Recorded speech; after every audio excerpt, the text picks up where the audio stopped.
You know, it's almost funny how nervous I've been about doing this review, and really I shouldn't be, because any more than I should have been about reviewing Final Fantasy VI, because this is a game I know fairly well. This is a game I've played a lot.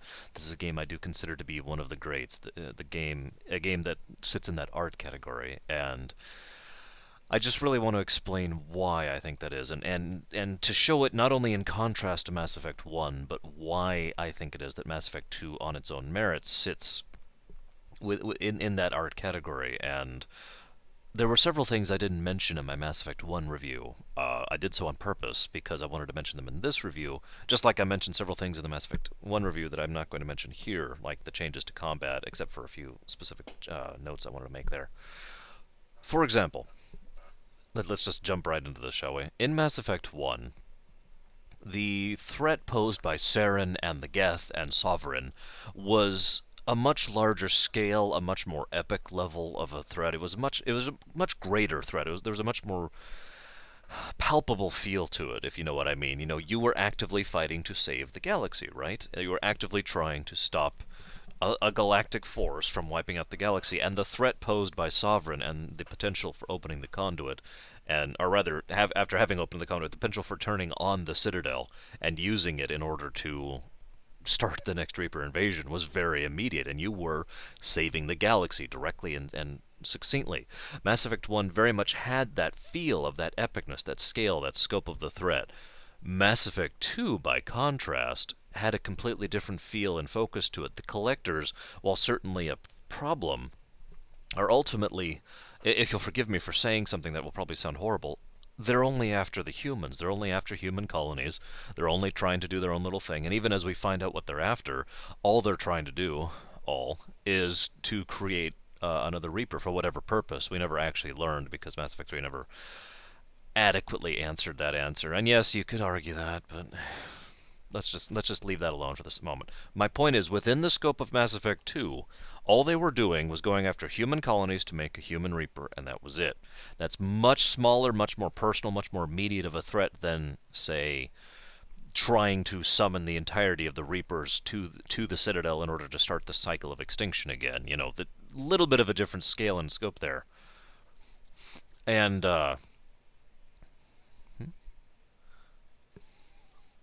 sorry about that. I was just informed that apparently it is going live in about, actually it's about 35 minutes now is when the DLC comes out. So I guess I'll be playing that soon. But I'm going to finish this first. My apologies. But the point here is that Mass Effect 1 was really about the galaxy. Here's the galaxy, here's the setting, here's the rules of the setting, how this works, and here's the scale and the scope of the concept. And the entirety of everything in Mass Effect 1 very much felt grander, felt larger, felt more scaled, if you're with me. Everything in Mass Effect 2, all the way down to the combat and the mechanics of the system, the way you leveled, the writing, the style of the missions, the way the missions unfolded, the level of direct interaction you had with so many individuals, the level of indirect interaction you had with so many individuals, the threat you were facing, all of that was down here on the personal level, because Mass Effect 1 was about the galaxy, and Mass Effect 2 was about the individual. And that is one of the things I do actually like personally more about Mass Effect 2, but both have their obvious benefits, both have their obvious strong points. Speaking of differences between the two games, I actually have quite a significant list here. I had to pare it down a bit because I didn't want to be chatting for 3 hours about this. I'm not sure my throat could take that. I didn't mention the DLCs in my Mass Effect 1 review at all because I felt they were more likely to be mentioned here. Let's look at the DLCs for Mass Effect 1. We had a bunch of random weapon ones. I'm not actually really even counting those. Let's just be honest. All the weapon packs, all the skin unlocks, those don't count. Those are fine, but in this for the sake of a review, there's no reason to mention those. Mass Effect 1 had the Bring Down the Sky and the holodeck thing. The holodeck thing, well, it wasn't bad, but it was just kind of there. It was here, go and fight some. And as I mentioned in my Mass Effect 1 review, the combat of Mass Effect 1 was very much interwoven within the confines of the plot and whatever was going on at the time within the narrative. And so, when you completely remove the narrative from that equation, all you're left is this kind of threadbare thing. And while I do prefer Mass Effect 1's quest system, the inventory system, the leveling system, I prefer Mass Effect 2's combat system vastly. No, this is again just personal opinion. This is just my personal preference on the matter. But I like Mass Effect 2's combat system much more. Mass Effect 1's combat system, frankly, is a little bit dull, even on the highest difficulties, at least in my opinion. And so taking away anything that made that combat work for the game and just giving you a series of missions to fight and some moderately disinteresting rewards that don't even carry forward, I might add. Didn't have any flags to carry forward into future saves. Didn't really get points on that one. Bring Down the Sky was interesting because it was the beginning of that type of choice of, how do I even put that? Where do you put your priorities? Do you think it is more important to let these people die so you can stop someone who will probably injure more people in the future? Or do you think that you should save these people and go ahead and let him get away on the hopes that he won't be causing significant problems in the future? It was an interesting choice, and I'll admit that freely, but that choice is 100% of what I remember about Bring Down the Sky, and I I hate myself for saying that, but that was the only thing that really stuck out about Mass Effect 1's DLCs for me, was that and the fact that the holodeck thing was incredibly boring. Um, Mass Effect 2, by contrast, had the Overlord, the Hammerhead pack, which I'm going to go ahead and give a pass. I'll talk about that more later. The Kasumi pack, the Zaid pack, both of those do count still. The Lair of the Shadow Broker, and of course, the Arrival.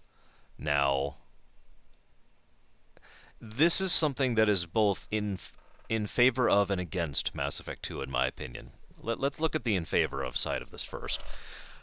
Every single one of the DLCs I just mentioned were awesome in their own particular way. Overlord was appropriately creepy and terrifying and kind of unnerving, if you know what I mean. Kasumi's mission was an excellent... Kasumi herself was an interesting character, and I'll talk about her more later, and I'll talk about her mission more later. But her mission was an interesting way of having a different style of gameplay for the duration. Zaid's mission was another interesting way of fleshing out the galaxy and showing different sides of how it's not always going to be possible to have a completely 100% beneficial situation without going too far into it. And that's important because a lot of the defenders of Mass Effect 3 said that one of the things that really stuck out about Mass Effect 3 was that they made you make the hard choices, and they were like, you can't always save everyone. And that is fine if done within moderation. Mass Effect 3 went too far with that, in my opinion. That is just my opinion, as usual, and I'll talk about that more in Mass Effect 3 review, which I'll be doing probably Thursday. But in Mass Effect 2, I felt they hit the sweet spot of you can't save everyone, but it's not black and black. It's more like black and gray or gray and white or something like that. And I'm okay with that. That is, of course, as usual, just my opinion. I hate to keep saying that, but I really want to emphasize the fact that I'm not saying that these choices are wrong or incorrect. That's stupid and foolish. I'm just trying to emphasize the fact that I think it worked in my opinion, for the way they were trying for it. Now, next DLC, I already mentioned Overlord. We have the... Let's go and talk about the Arrival first, actually, because the Arrival is a bit shorter. I know a lot of people complained about Arrival due to the fact that without your squad, it was disinteresting and kind of not grindy, that's not the word I want. A little bit... face grinding is actually what I'm referring to here, where you're just, oh, okay... In MMO terms, it would be referred to as corpse bombing. Or, Diablo 1, 2, or 3, all three games allowed you to do that. But it doesn't quite work that way, obviously, in a Mass Effect game. But the point is that it felt very difficult and frustrating rather than genuinely challenging, according to several people. And while I understand how they could feel that and why they could feel that, especially after having the entire game where you play with a squad, I never actually had that problem personally, and I'm not sure why. Part of it, I think, is because my mindset automatically shifted as soon as I found out I was going to be just going alone. And so I knew, basically immediately, okay, I need to be functioning completely differently than what I was previously, because when you have a squad, your tactics are going to be so wildly different than if you're alone. That's just kind of logical, don't you think? And I'd already made that shift. The other reason I think, of course, is the fact that I did the Arrival last after beating the mission, after Lair of the Shadow Broker, so I was already level Doom and had all the weapons I needed, and of course successfully managed the stealth mission, which I enjoyed a lot, by the way. My point I'm getting to here is that so far every single one of these DLCs was a bonus. And of course we've got the Lair of the Shadow Broker, which I still hold up to this day as one of the examples of a DLC, what a DLC should be, which is basically a miniature expansion. Have a whole section of a decent amount of additional content that adds to the game. Actually does add to the story. A good example of a DLC that isn't actually a whole expansion would be in Oblivion with the Knights of the Nine. That would be a good example of another thing I would consider to be a DLC. And all of the DLCs for Fallout 3 and all the DLCs for New Vegas I would also consider to be real DLCs because there's lots of actual real content there, as opposed to most DLCs which can be good but have too little. Mass Effect 2 itself had this problem. The Arrival was good but kind of short. The Kasumi and the Zaid missions were awesome but short. You get where I'm going with this. Bottom line is, overall, that was every single one of those DLCs in Mass Effect 2 I liked and enjoyed and really, really liked playing through. Now let's talk about the negative side of this. I don't know about if they do sales like that or anything, if that is feasible, if that is possible, but for various reasons, which I'm not going to go into right now, I had to go back and rebuy all the DLCs for Mass Effect 2 when I did my playthrough this year in preparatory for Mass Effect 3. Did you know they're still full price?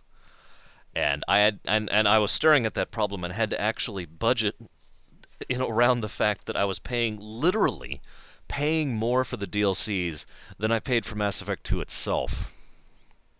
Um, or I guess I should rephrase that statement, because if I went to rebuy Mass Effect 2 right now, it would cost me, or rather at the time, because Mass Effect 2 was still on Steam at the time, it would have cost me basically nothing.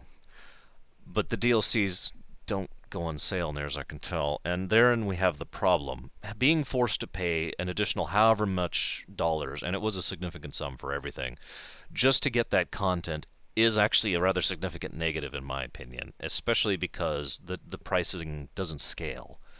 If it was scaled down equivalently, maybe, but that's just kind of ridiculous if you'll forgive me for being completely frank about the subject. I really did have to think about buying them all for this most recent playthrough. I did finally decide to do it. I did finally decide they were worth it, but the fact that I had to pause and make that decision is a bad sign.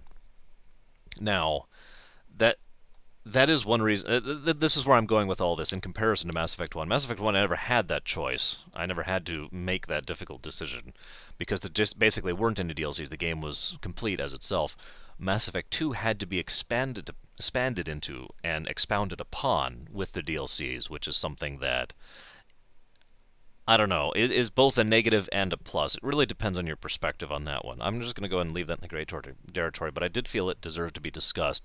I think that one's going to come down to the individual as to whether or not it's a good thing or a bad thing that the DLCs basically had to be there, because Mass Effect 1 was very complete as a story by itself. Mass Effect 2, if you don't have any of the DLCs whatsoever, feels a lot less complete. Lair of the Shadow Broker was a whole that really was very powerfully felt, and while the Arrival was not necessarily required in order to continue the story, it certainly did bridge the gap between 2 and 3 much better than 2's default ending did, in my opinion.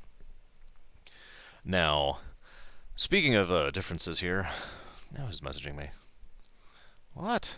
What? Sorry.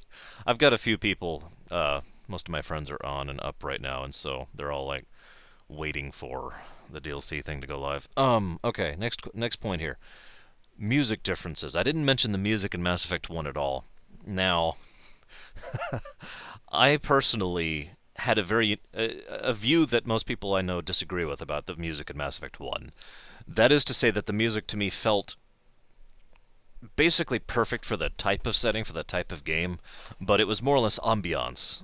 To explain a little bit, my iPod here has absolutely zero Mass Effect 1 songs on it, because while those songs are basically perfect for when you're playing the game, none of them were good enough, in my personal opinion, to be worth listening to purely on their own, purely because I like listening to the song.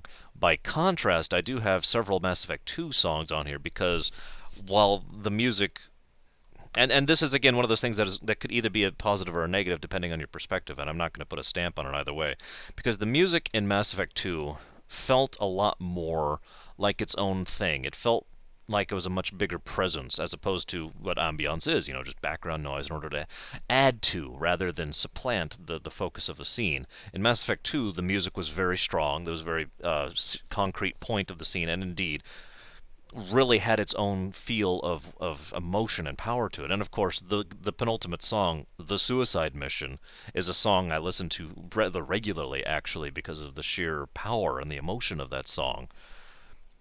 But I have find myself wondering how I would feel about the suicide mission, the actual mission in Mass Effect 2, if it didn't have that music set to it, if instead it had used something more of an ambient nature. And I don't know if that would be a better thing or a worse thing. So it's just another way they're different. The two games are different. And all of this, by the way, is trying to get across this basic point that Mass Effect 1 and 2 are ultimately extremely different games. While they're set in the same setting and they have the same name and have some of the same basic characters, actually a lot of the same basic characters, to be honest with ourselves, the reality of the situation is such that Mass Effect 1 and 2, stylistically speaking, functionally speaking, structurally speaking, narratively speaking, are very different games. And I think that was a risky choice, but I think it was the correct one. I think it was the best possible way to do a sequel, was to go in a different direction with it. I would call this the Mummy syndrome. For those of you who don't know, the Mummy, the most recent one, the one with Brendan Fraser, was a pseudo-serious horror, creepy, horror film, basically. The Mummy Returns, by contrast, was very much a comedic action flick. And in both cases, I prefer the second, but part of that is because in both cases they have something to build off of. You just can't do that with a first movie or a first game. And in both cases, I think that the shift in tone and genre was the correct one. Now, let's go ahead and talk about a couple of things I do feel Mass Effect 2 kind of failed on, at least in my opinion. The first and the foremost is the scanning minigame. I'm sorry for what is going to essentially be a direct quote here, but in Mass Effect 2, for those of you who don't know, you go up to oh, I gotta have something here. We'll use this. You go up to a planet here, and you're like, all right, and this is what you see on your screen. You see the planet, and you start moving the cursor. I must imagine this is actually easier on the console because you don't have to do this thing over and over in order to move the scanner around. And, okay, launch a probe here. Psh, pa-gunk. Probe launched. Probe away. Probe launched. In order to get the resources you need to buy all your upgrades and upgrade your equipment and upgrade your ship and all that fun stuff, right? Now, I'm sure this all sounds incredibly interesting, and it basically kind of sounds like this. I can't help it. It was so dull. It was so boring. To date, I've only actually legitimately done that once because it was such a time-consuming, disinteresting minigame to me personally. And it was just, oh my god, why? Why am I being forced to do this? Why? Um, and so in future games, I go ahead and just edit my save game just a little bit to give myself some decent resources, nothing else. And say, here, I don't have to do the mini game anymore. I'm safe. The nightmare is over. Because it's just, I really, really would have preferred if we had the Mako's type of exploration, if they just fixed it a little. And they came within inches of this. I'm going to go ahead and mention this here. I was going to mention this later, but let's go ahead and talk about the Hammerhead section. Now, if I'm not mistaken, because this is how it was for me when I most recently got this, the Hammerhead DLC was free. And so I just had to go and say, yes, I'd like to download this. And they're like, you got it. So the Hammerhead sections were, again, very different from the Mako sections. They had a very console feel to them. I shouldn't even, actually, console, I'm sorry, that's not the word I'm looking for. They had a very arcade feel to them, which is different than console. There was a very much, how do I put this? It felt very video gamey. There was a definite lack of immersion and realism there. However, I could go with that because it was decently fun, and bouncing around on the thing reminded me of several other games that I have enjoyed of that type. And it reminded me a little bit of Harvest something. I can never think of the name of the darn game. It's on the N64. And it reminded me of that kind of thing, just doing completely random, physically impossible stunts and blowing the heck out of everything you came across. And I actually enjoyed those missions a great deal. So my question being phrased is, why did they completely eject the whole Mako ground mission thing and not just do something like that? Don't want to use the Mako because everyone complained about it? Okay, make them Hammerhead missions.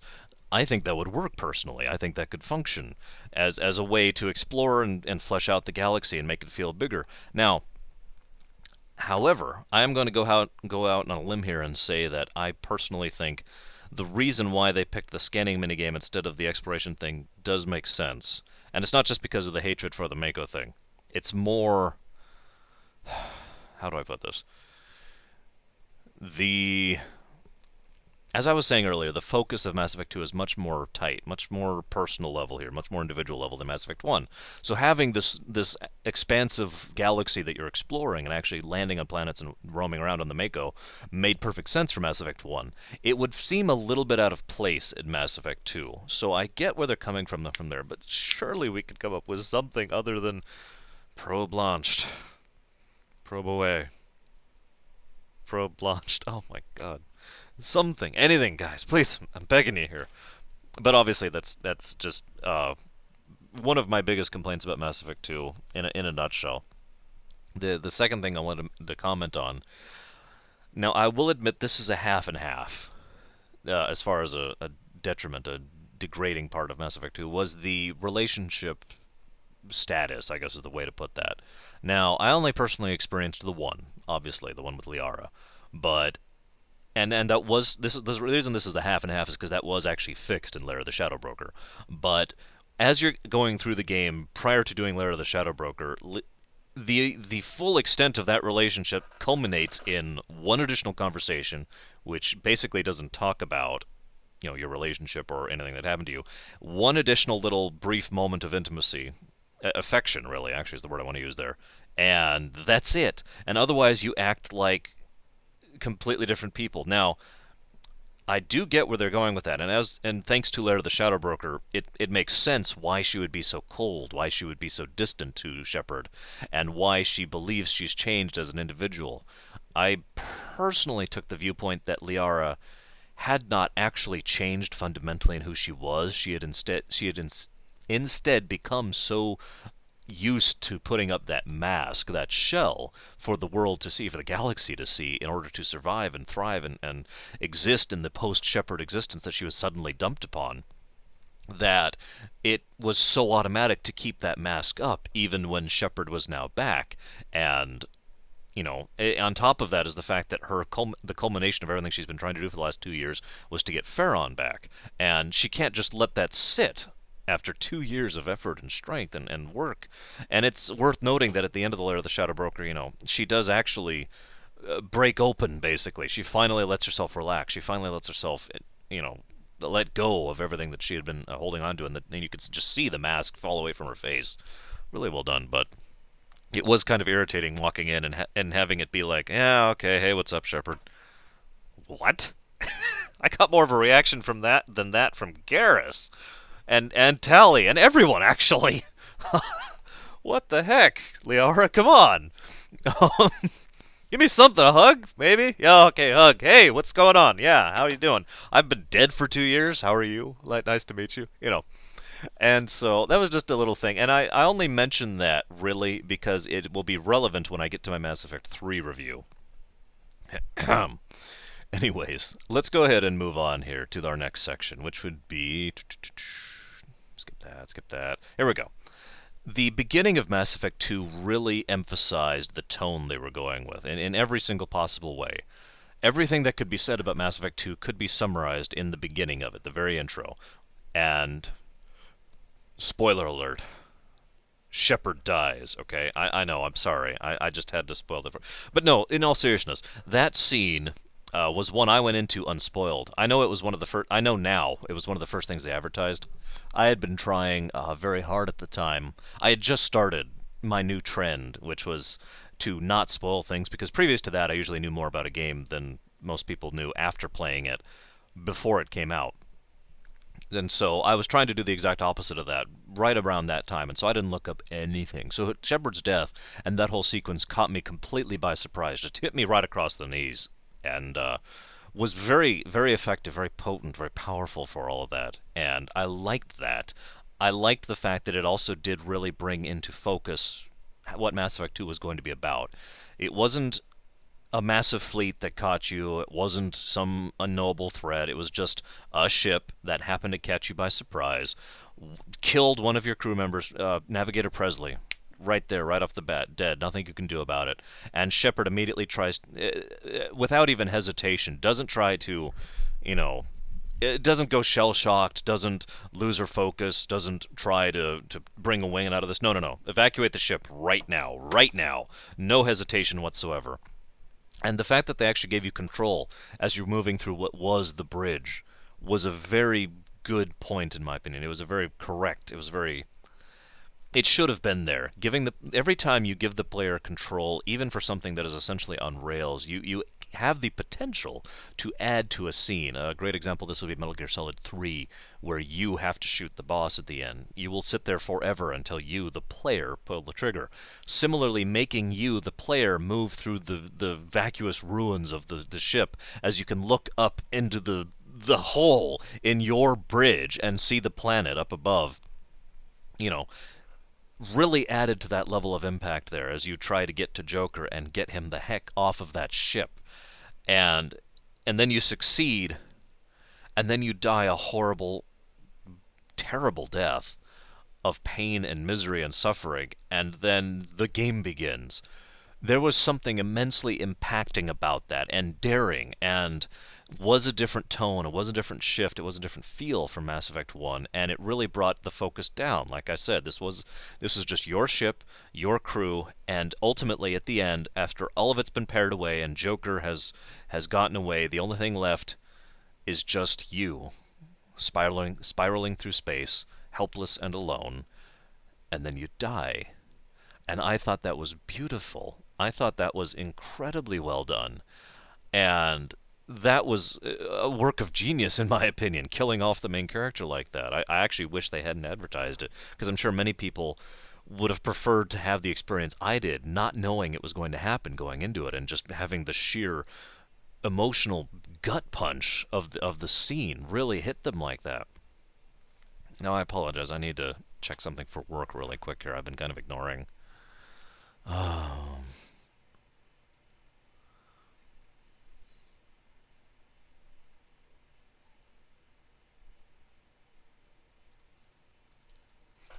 gosh darn it.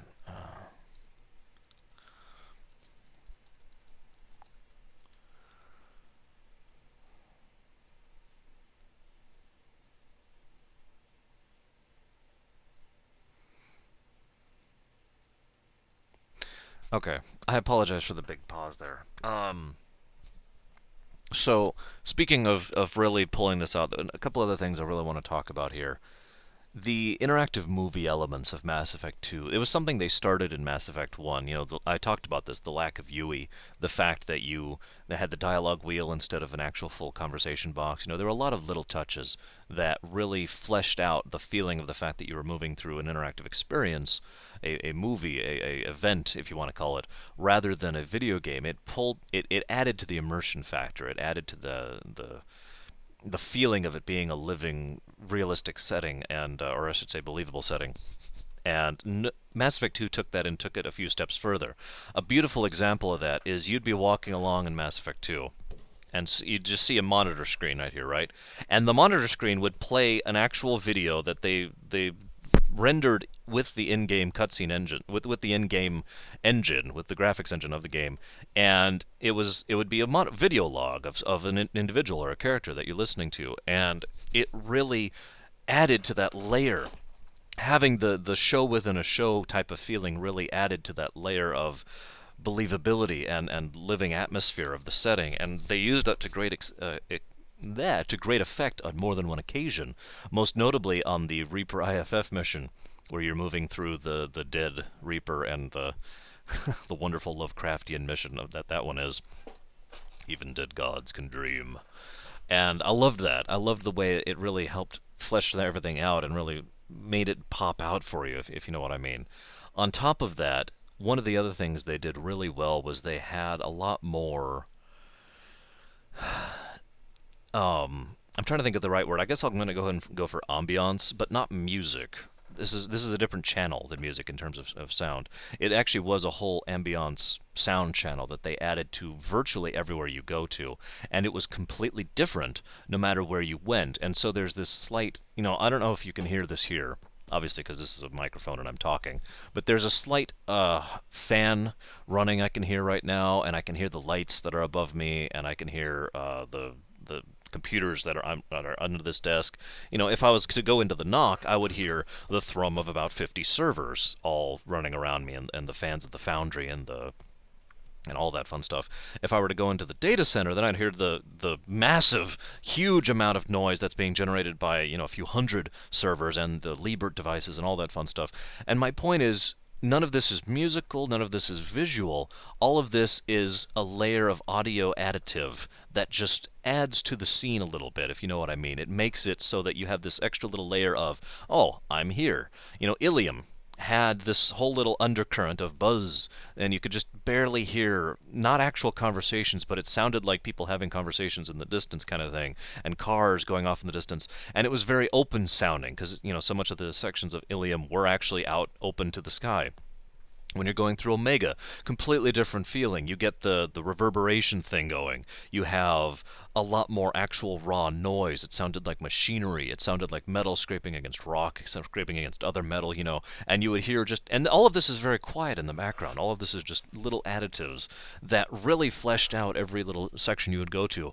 And nowhere was this more apparent than when you go to the dead collector ship and you hear basically nothing. There was a very, very small amount of ambiance, but it was dialed down so far that the lack of ambiance was what actually set the tone of that scene, and did so very well, I might add. I loved that. Very excellent job on that, and it really helps throw it into contrast, which is the important part. The contrast of that scene and all the other scenes in contrast to one another is what gave each area a rather decisive feel and flow to it, which is important when you're doing a video game. You really want your different zones, your different worlds, your different sections to feel different. Now, excuse me, next section I want to mention here, speaking of, this is all talking about gameplay and story integration, by the way, is what I kind of labeled this section here. But there were three other things I want to talk about, one of which is the section where you play as the Joker. No, I'm not going to do my real Joker laugh, because then I'd probably blow out the mic. I can laugh pretty loudly. But the point here is, when you play as Joker, when you play as Jeff, if you prefer, that sequence was basically perfect. A lot of games do that type of thing. There's a term for that, and I can't think of it right now. But it essentially refers to when you completely change the function and the feel of what the gameplay is for this section in order to emphasize whatever's happening in the scene. I can give you one example of this right off the top of my head. It'd be Metroid Fusion. I think it's Fusion. It was the remake of Metroid 1 that came out relatively recently. During that game, after you beat a certain part of the game, you lose the suit and you go running around in the Zero suit. And you have to be quiet, you have to be careful. You can't encounter enemies except for certain ones, because you're going to have trouble fighting even a regular normal space pirate. And so this whole section of the game was completely different, and it was done so to emphasize the scene, the moment, the impact of the setting, or rather, the impact of what had just happened, and the events that had just occurred. Similarly, in Mass Effect 2, you go from playing Shepard, arguably the single most powerful unstoppable force in the known galaxy, to playing Joker, a man who only recently was capable of walking without severe aid of prosthetics and cybernetic implants, and who can't even really function with a gun, and it just, the sheer shift between those two.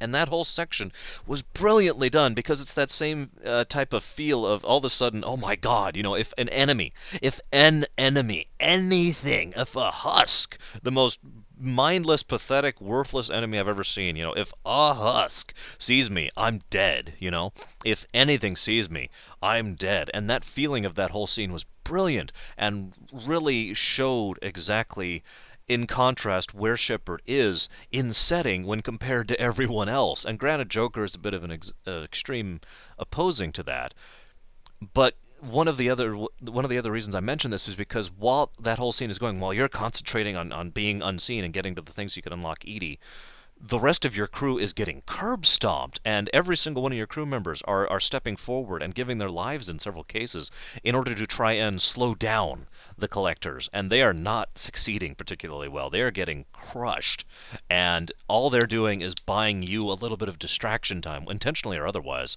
as you try to go and salvage the ship.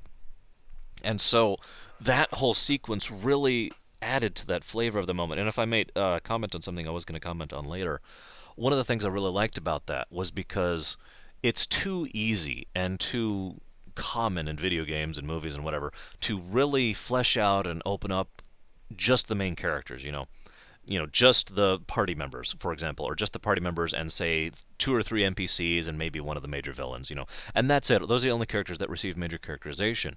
Mass Effect 2 and several other games like it, Dragon Age Origins comes to mind immediately, and Final Fantasy 6. All of these games, and there are several others like this, tried to flesh out even the individual NPCs. Almost all of which had names, almost all of which were developed to some extent or another, and that reached its culmination during that sequence when you're playing as Joker, as you go through, and these people who you may or may not have been tempted to just kind of think of as background are now suddenly the only reason you, the player who is playing Joker at the moment, can do anything. And it also added another layer of urgency to going and saving them, because there is that knowledge that if you delay in saving them, these people who are loyal to you and who are your crew, who are your people, are going to die if you don't go and save them now. And I liked that. I liked that a lot. Now, a couple other things I wanted to comment here. I'll cover I mentioned this in Mass Effect 1 in more detail. I'm going to mention it briefly here. Mass Effect 2's style and scope of bringing everything down into focus functioned a lot better with the new combat engine, I think. Now, I do prefer Mass Effect 2's combat, but I also think that Mass Effect 2's combat engine wouldn't have worked as well in Mass Effect 1 and vice versa. Mass Effect 2, having ammunition as a resource you have to think about, having actual bosses that are relatively frequent and have different health bars, adding the armor and the health and the biotic shield thing was a good move in my opinion. Was a good way to emphasize the tactical form of combat rather than just the flow of combat as being something that you just kind of do in Mass Effect 1. Instead, it was actually a real focus in Mass Effect 2. And by contrast, in Mass Effect 2, the overall amount of combat was much less. At least it felt like it to me. That could be my impression. That could be my opinion on the matter, because Mass Effect 1's combat just kind of flowed, as I've mentioned before, but it did feel like it would flow for a while. You just fight. Whereas Mass Effect 2 would be like, all right, cover, take out this room, all right, and then you'd move on for a bit, and then another cover, and each mission would only have, a few noteworthy firefights, and that was basically it. But I like that, because again, tighter focus. Smaller and less frequent fights like that allowed you to have a lot more variety in what you're fighting and the difficulty of what you're fighting and the thought involved in fighting, blah, blah, blah, blah. And I liked that. I liked the way that worked out. And of course, the bosses, every single boss was fleshed out at least a little bit to the point where it felt like it made sense. I mentioned this over in Mass Effect 1, how a setting like this, you really have to work at it to make bosses make sense. So I will have to give props to Mass Effect 2, because every boss you fought made sense. You on foot fighting a gunship, yeah, that would qualify as a boss fight. You on foot fighting a Ymir, or however the heck you say that. Ymir, I believe, actually. Boss fight, yes, makes perfect sense. You on foot fighting a Praetorian, yeah, boss fight, and so forth and so on and so forth and so on. It made sense, and it fit within the setting, and it didn't. It actually, as weird as this is going to sound, it made it feel a little bit less like a video game and more like a setting, even though theoretically it should do the opposite, which I have to say really speaks volumes for how well these fights and the combat engine was pulled off. Now, last thing I want to discuss before I get into a few little details and then finally the real meat of the review. Yes, that's right, I haven't even gotten to it yet. The addition of the interrupt system was basically a stroke of genius, in my opinion. The ability to have the little thing of, Paragon Interrupt, or, Renegade Interrupt, or whatever, and literally change the flow of the conversations was a stroke of genius, in my opinion. They'd already gotten closer to as I mentioned in my Mass Effect 1 review, having most of the cutscenes rendered with the in-game engine. Dragon Age did this as well. Really helped flesh out the setting because all of a sudden you're not just watching a scene, you're interacting with the scene. There's a lot more role playing involved when you actually direct the course of a conversation. Even if that conversation still ends at point B, no matter what you do, the fact that you have interaction with it, the fact that you can change the tone or the dialogue or who says what or how they say it, really fleshes it out and really helps bring you, the person, the player, into the game as you're playing it, which is a good thing. That level of immersion is important. Adding the interrupts just added to that. And yes, it was weird just seeing this flashing thing. That was not what I'm talking about being immersive. But the fact that you have an additional layer of choice involved in the conversation really added to that. And on top of that, and this is crucial, one of the things they really did was they really successfully fleshed out every single one of those options with I can't actually think of any exceptions, but I'm going to go ahead and say there might be exceptions because I don't remember any. But they really made it so that every interrupt felt awesome in its own little way. Every Paragon interrupt and every Renegade interrupt, equally, I might add, felt awesome. And I'm going to use a specific example here. I wrote down her name. What was her name? Algelina. No, I'm sorry, Al-Jilani. I'm sorry. Al-Jilani, that was her name. I don't know why I always pronounce her name wrong, because I'm a moron, I guess. She's returned from Mass Effect 1, as are many characters that we'll discuss in a minute here. And you have an option when she wants to get an interview with you to either do the Renegade interrupt, which is to slug her, or to do the Paragon interrupt. And what I loved about that was that both were equally satisfying in completely different ways. The Renegade interrupt, you slug this stupid twit and you move on, confident in the fact that okay, that's enough. You you've made your point, woman, and I made mine. And the Paragon interrupt basically took her to school, completely owned her. And on her own show, and in fact, she even references that, something like blitzed on my own show, or however the heck she says it, really was very satisfying. Now, of course, I preferred the Paragon in that particular choice, but it is worth noting that the Renegade was basically equally enjoyable, just for a completely different reason. And I liked that, and I liked the fact that Renegade, with one exception, which I'll get to later, didn't feel any less satisfying or enjoyable than Paragon did, and vice versa. And as I've said before, I've done many more playthroughs of Mass Effect 2 than I have of 1, and I really like several of the options. I've done several different types of Shepherds before settling on Zaydenra, and they were all awesome in their own unique ways, and I like that, and that's one of the reasons, there is one exception to that. But like I said, let's go ahead and cover that exception now. I don't feel like putting it off. Morinth is the exception. I'm sorry, but even a renegade would not see any point or purpose in... let's just look at this logically, really quick here.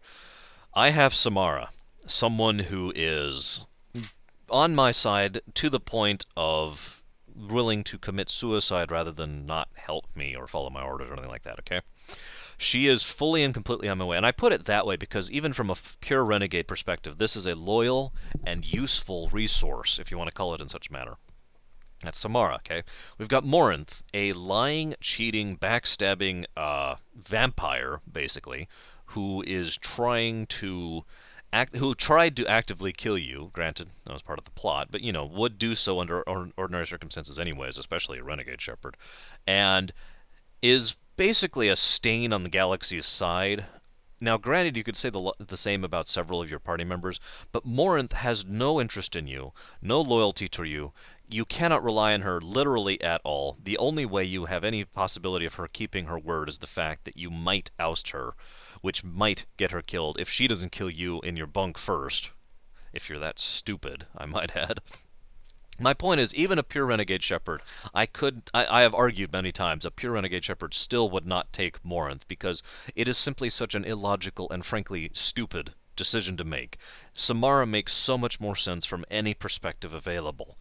And That's just my opinion on the matter, of course, but I've never heard anyone give a significant discussion or a logical discourse as to why Morinth was actually a renegade choice as opposed to just stupid or, if I might say it, evil. Maybe they just wanted one evil choice in the game just to kind of throw that at you. I don't know, to be honest with you. But if I had to be asked honestly, I would say they wanted the player to have the option to kill themselves because of their own stupidity. And I mean that sincerely, because I would do the same thing. You want to do this? Go ahead. Uh Point being that us go and let's now that I've already started talking about it, let's go into a little mini things. So many things in Mass Effect 2 that really helped flesh it out for me, ironically, depended on Mass Effect 1. So much of Mass Effect 1 came back in Mass Effect 2. Basically all of it. If there was some random guy who you happen to talk to twice and you might remember his name, but more likely you have to go look up the wiki to remember who the heck he is, that guy is probably in Mass Effect 2, and your discussion with him, or if you talked with him at all, will at the very least probably result in you getting an email from him in Mass Effect 2. Arguably my favorite example of that, and I do think this is a truly powerful and well done example of this, was the Volus from the Frozen Planet in Mass Effect 1. Gosh, I can't think of it. Where you encountered Matriarch Benezia and the Rachni Queen. The Volus there, who was unable to save his Asari friend and was basically mentally broken by it, sends you a message in Mass Effect 2 talking about how he doesn't know if any of this is real anymore. He doesn't know. Maybe he's still there. Maybe he is just having all of this as some kind of hallucination in his last few moments of life because he tried to save her, and he himself is now being pierced by the Rachni and being destroyed and killed. Maybe that's what's actually happening. But just in case it isn't, thank you. I really liked that. I really liked that level of connection with such a minor, basically completely irrelevant NPC. And there were dozens upon dozens upon dozens of those within Mass Effect 2. And it really, really not only did it flesh out the setting, but it did so within this focus. It was still about the individuals. It was still about the individual people, like the detective you meet on Ilium, who actually buys you a drink if she said she was going to buy you one back in Mass Effect 1, if you did her quest in that way. And you help her nail someone else who was doing something horrible. I don't even remember what that quest was specifically, but it was still fun. It was still enjoyable, and it was still just added that little ha factor to it. Speaking of Ilium, the Asari you meet, who is a envoy of the Rachni Queen, who talks about the decision you made and starts elaborating on what happened with the Rachni Wars. It was just the tiniest little bit of info, but that little conversation fleshed out so much of the history of that setting by itself and really emphasized a lot of what Sovereign had been doing and what the Reapers in general were capable of doing, and I liked that a lot. Other things, the toast with Dr. Chakwas. It's actually a quest to go and get this bottle of brandy, I want to say. And there are a lot of interrupt options on that quest. If I'm remembering correctly, the best way is to not take any of them and to let the conversation run its course. And if you do so all the way towards the end, you have a chance as you're sitting there. And I loved this scene because it seemed so appropriate to the only two individuals who not the only two, but two random individuals who survived the destruction of their home. As anybody who's been in a navy or been in any kind of military circumstance like that knows, your ship does kind of become your home, and they lost their home and they lost their family because the entire squad, and I'm not just talking about the squad actually, the entire crew got chopped up and sent off wherever as a result of what happened there. And so you and Chalk was just sitting there drinking to each other and toasting to all the fallen, to Presley and to Kaiden, or in my case, and etc., etc. was a really well done scene. On top of that, one of the other things I liked, the rift on Clendagon, or Clendagon, or however you say that word, which was actually made with pictures taken from Mars, for anybody who doesn't know that. That was actually really cool. It was a planet you could, or rather, you could actually land on one of that planet's moons in Mass Effect 1 on the Mako. I don't think it was even a plot relevant area. It was just something, one of the random exploration ones. But it was significant because every time you look up into the sky, you see this giant planet with this freaking huge rift in it, this scar across the planet. And that turned out to be a big deal in Mass Effect 2 as well. And that's really, I guess, going to emphasize the point by itself right there. So many tiny little details of Mass Effect 1 became either were either fleshed out upon or expanded upon or made relevant in Mass Effect 2, and that's a beautiful example of it. The random background planet of some random star system that had nothing to do with anything turns out to be something relevant to the overall main plot of the series. I loved that. But there is one other thing I wanted to discuss before I go on to my final little modus operandi here, and that is Niftu Cal and his great biotic wind. Um, I'm sorry, I thought that scene was awesome. And again, another beautiful example of it being equally amusing as Renegade or Shepard, although or as Renegade or as Paragon. I did end up going Paragon purely because he lives if you go Paragon. But you know the Renegade option of him going in and being like, "Yes, you will bow to my power." Little tiny little thing, and it spooks off on her nose, and then she just annihilates him in one shot. But that whole scene. This is one thing I really wanted to add in here because while Mass Effect 2, as I'll discuss in a little bit, certainly got a little darker and a little edgier and a little sexier than Mass Effect 1, it kept the humor element. In fact, if anything, it had more humor, in my opinion, than Mass Effect 1 did. And that scene is basically the pinnacle example of what I'm talking about there. Nif2 Cal is basically everything I could possibly say about that. Now, let's go ahead and get down to my last section here. There were a lot of themes in Mass Effect 2 that really interwove through basically every aspect of the game. As I talked, the biggest theme, the theme, was the individual thing here, the personal thing. But there are several other rather big ones that were present in virtually every aspect of the game. The humanity exemption, let's just call it, is another excellent example of that.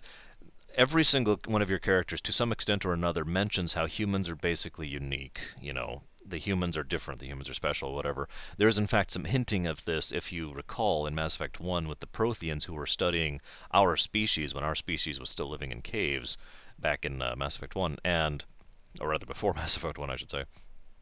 And in Mass Effect 2, you know, as Samara says, you put three humans in a room and you'll get six different opinions from it. And so on a chemical level, on a mental level, on a societal level, on a cultural level, humans were just different than anything else the galaxy had seen in that particular cycle.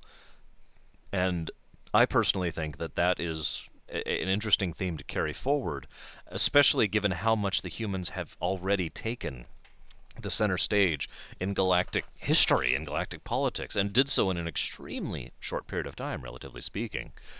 It is also worth noting that humanity would still be, let's see, running around with sailing ships and horse-driven carts at about the time the Rachni Wars happened. This is relative, of course. That's relevant because we know basically for a fact, especially at this point, that Sovereign was using the Rachni during the Rachni Wars, which means, as I've mentioned in several previous reviews, theoretically at least speaking, this cycle was this most recent cycle of the Reapers coming back was supposed to start when humans were still an insignificant species, and it didn't because of the interruption of the Protheans on the Citadel. And that raises all sorts of questions as to what could have been or what should have been or what might have been. Now, of course, these questions are effectively irrelevant now that Mass Effect 3 is out, but it was food for thought at the time, and it was an interesting level of complexity that was added onto a plot that was already fairly well designed and had a lot of interesting question marks on it. The next one, the next big theme, was the changing of experience. You know, most people refer to this as just like old times, but every single one of the characters of even the small characters, but especially the major characters that were in Mass Effect 2 and are also in Mass Effect, are in Mass Effect 2 and were in Mass Effect 1, have changed with their experiences. They're grown. You know, Liara was an excellent example, as I've already discussed. Garrus is a fantastic example. What did Garrus do as soon as he, not as soon as, but what did he do after he lost Shepard? What did he do after he was off on his own and doing his own thing? Well, he went around and got his own squad of vigilantes who wanted to help people regardless of the circumstances, just like him, and started going around helping people. Gosh, that sounds familiar. But it is worth noting that that is just very Garrus, no matter how you think of it. Whether you encouraged him to become a Spectre or encouraged him to become C-Sec back in Mass Effect 1, it both kind of led to the same path and for the right reason. For the same reason, I might add, because Garrus ultimately just wants to do good, wants to help people, and which is why I call Garrus the best type of the middle ground renegade here. It's because that's what he was wanting. That's what Archangel, for God's sakes. Now, of course, this also expands into everyone else. Tali is an excellent example of someone who has had a lot of responsibility and a lot of change forced upon her, and she herself has in fact changed, but ultimately has only done so in certain dimensions. She still feels like the little girl that she was when she left on her pilgrimage, and had all of this basically hoisted upon her without her really asking for it, if you know what I mean. Several other examples like this, but that whole feeling of the growth of experience. Rex is, by the way, my favorite example here. I'm sorry, I'm going to go ahead and talk about him really quickly. Rex has really grown from Mass Effect 1. He is completely. You can even ask him to come with you, and Rex will say no, which is, if you think about it for a moment, really says a lot for how much Rex has grown. That he will say no to an offer from Shepard to go off and fight some of the biggest badasses in the galaxy in a suicide mission. That's the kind of thing Rex back in ME1 would have signed up for like that, and indeed did sign up for like that. In Mass Effect 2, he has too many responsibilities. He has too many things that are important to him that he needs to, too many things that he has too many responsibilities. He's become too mature. He has become too adult. He has actually taken Shepard's example of don't just sit there and whine about something, but do something about it, and has decided to go back and actually start fixing the Krogan problem, and has been succeeding at it, as indeed he always should have. And that's just a beautiful example of that kind of character growth there. But I'm going to go and move on here just a second.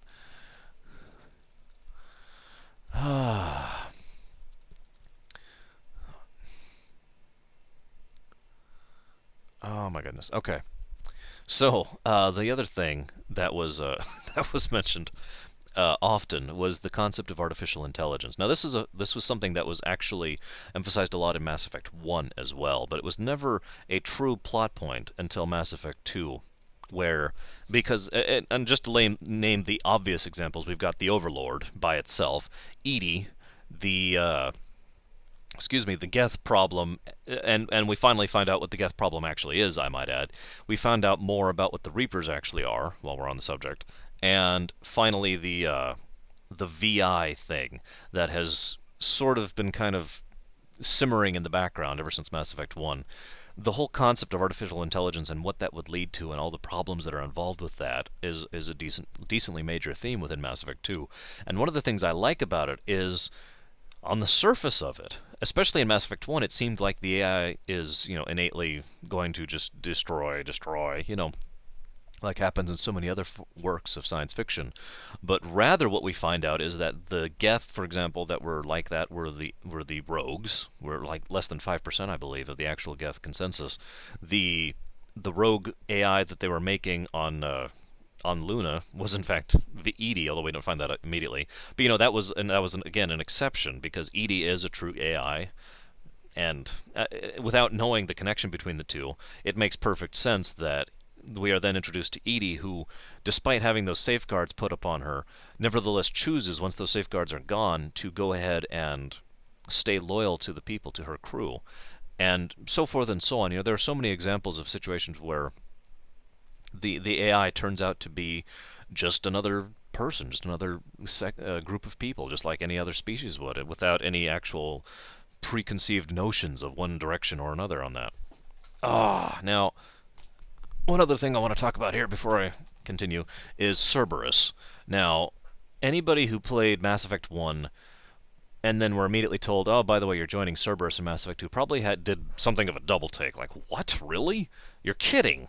Because Cerberus, let's just say that they weren't up to the funnest of things in Mass Effect 1, as anybody who really went to... Because there were a lot of side quests. They were basically never part of the main quest, but a lot of the side quests in Mass Effect 1 had to do with Cerberus and some horribly inhumane, nightmarish thing that they were doing, because that's just all they did, apparently. They were like, okay, let's see if we can make this person stay alive while we flayed the skin from his bones. Just terrible, terrible stuff. And then all of a sudden you join them. And it's interesting because this is one of the few things I'm going to talk about positive when I get to Mass Effect 3.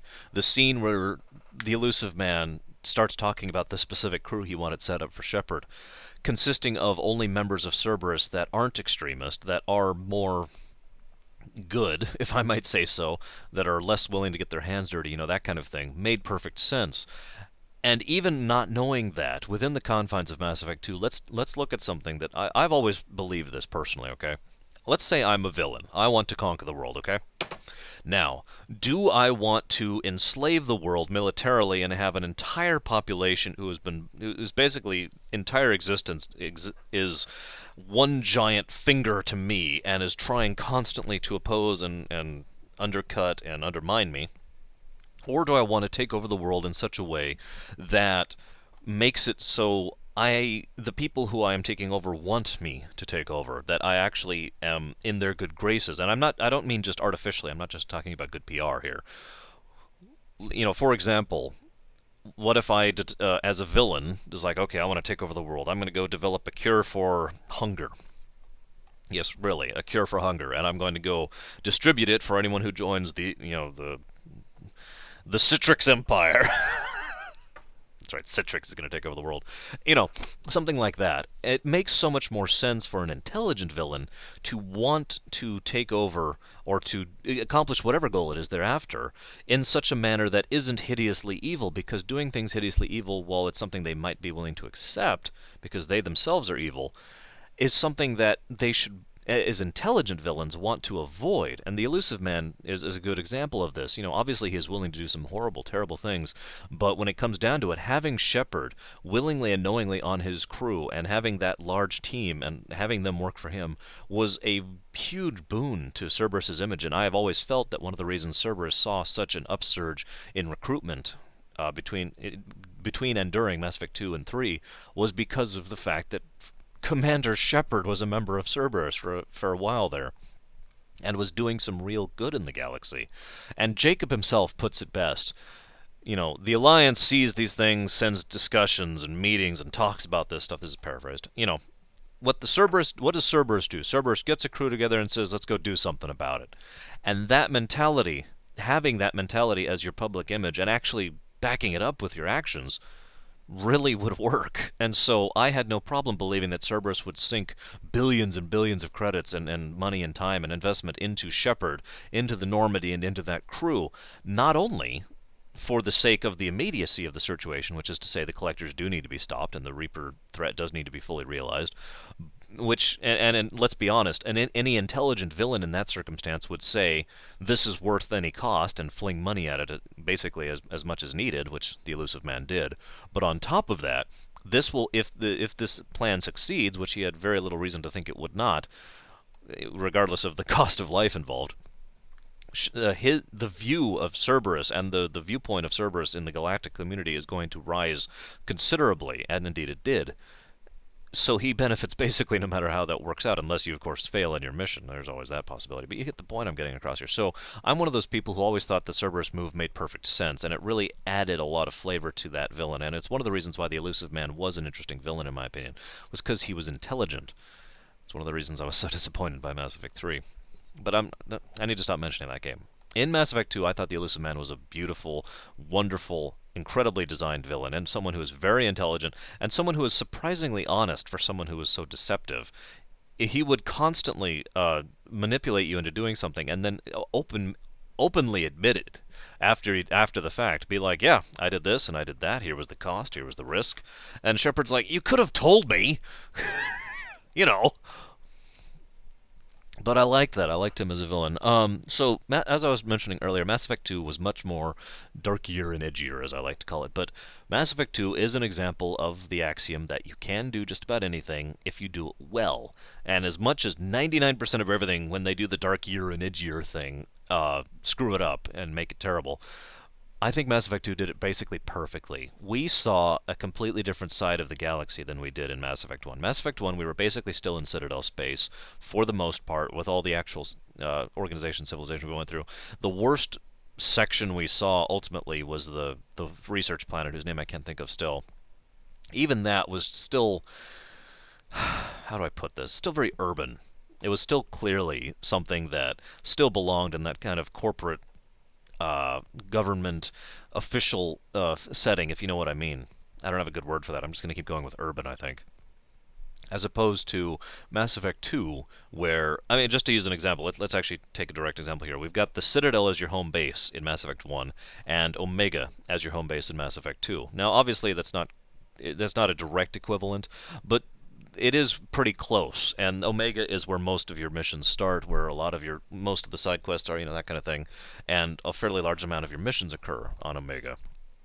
And of course, it's right next to the Omega Relay, go figure. But you get the point, the contrast between the two is significant, and it's worth noting that while Omega was certainly the seedier underside of the galaxy, it also was so in a way that not only made sense, but really threw into contrast how screwed up the Citadel was. And the fact that you can go to the Citadel in Mass Effect 2 and see how things really are there, now that you're in the underside of it, basically, now that you're no longer officially approved and a Spectre and all that, was an interesting contrast. It really showed the fact that the Citadel and the Citadel space, for all their civilization, for all their culture, for all their whitewashing, it was in fact just whitewashing. It was a mask. There was still crime. There was still violence. There were still, whole sections. I mean, the officer played by the gentleman who was on Battlestar Galactica, great actor. I can't think of his name right now.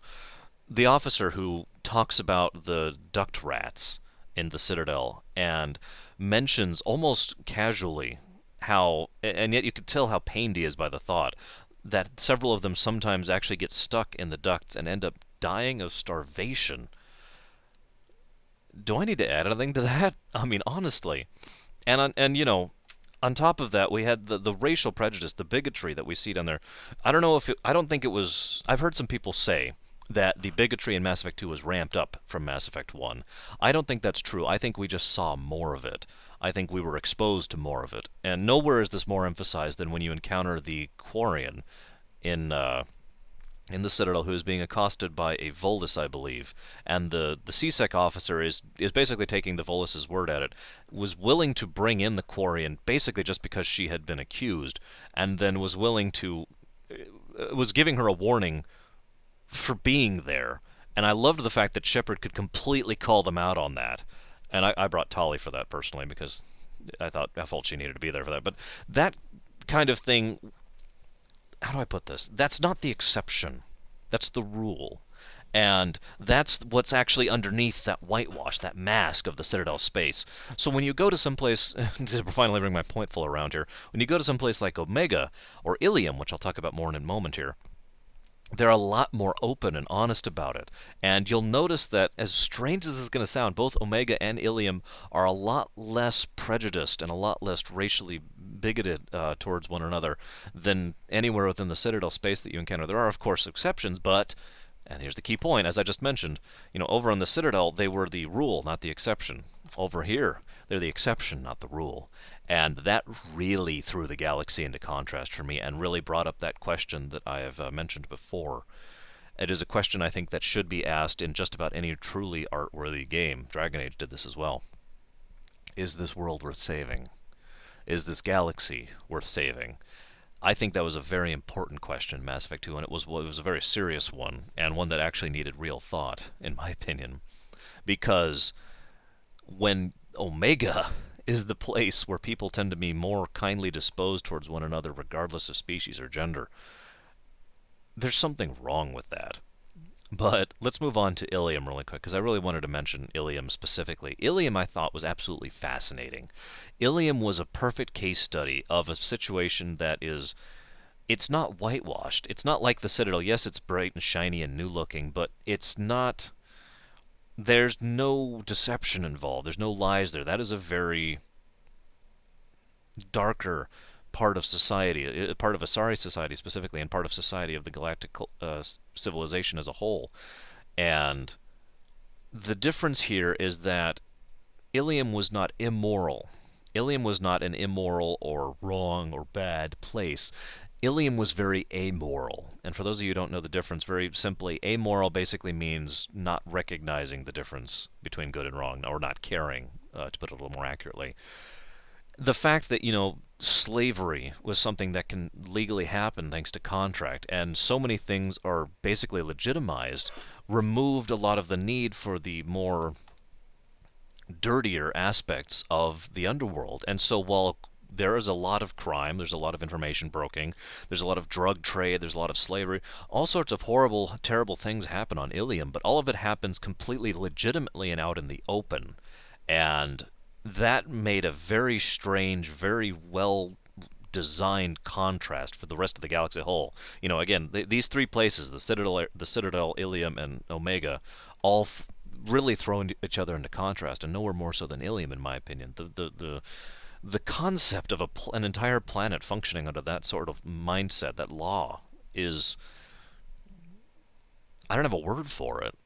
It's interesting, I guess, is what I'm going to go for right now, because there's just so much there to examine from a cultural perspective, from a societal perspective. Let's go ahead and move on here. Let's go ahead and get down to the real meat of this. Yes, finally. Hour and 10 minutes, my God.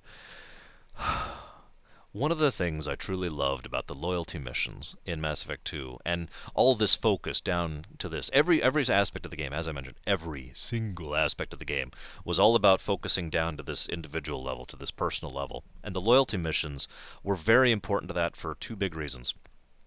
One was the preparatory for the suicide mission. I'll discuss that last. But two was because I've heard some people argue that the loyalty missions make no sense. I disagree completely. I think that if you have been given a mission to go on this suicide mission, or in this mission, you have been given a mission, okay? All right, now this mission is important. Okay, now you are going to do the best you can on that mission, and you are going to try your hardest, assuming, you're the kind of person who would do such a thing. But if you have some kind of emotional or mental baggage, no matter what you do, that's going to be on your mind while you're doing that mission. And it may be in the back of your mind, it may be something just in the background, but it will affect your confidence, it will affect your performance, it will affect your emotional state, It made perfect sense for Jack to be more sound, more sane, after having wiped that horrible place off of the face of existence. It made more sense for Garrus to finally be at peace with himself, having either finally killed the man or let him go, as the case may be. It made perfect sense for Tali to now be settled with herself, not just with her people, but with her father, finally, after all of her whole existence, because that's something they mentioned back in Mass Effect 1 as well, blah, blah, blah, blah, blah. Every single one of these made perfect sense. Every single one of them, in my opinion, really was a personal matter for that individual. And the fact that Shepard shared in that, and we, the players, shared in that, was more emphasis on that personal focus, on that individuality, and the bonds that we ended up forming between these characters. Now I'm going to go ahead and go down the list here, actually. Got a list this time, so I don't skip Canderous again.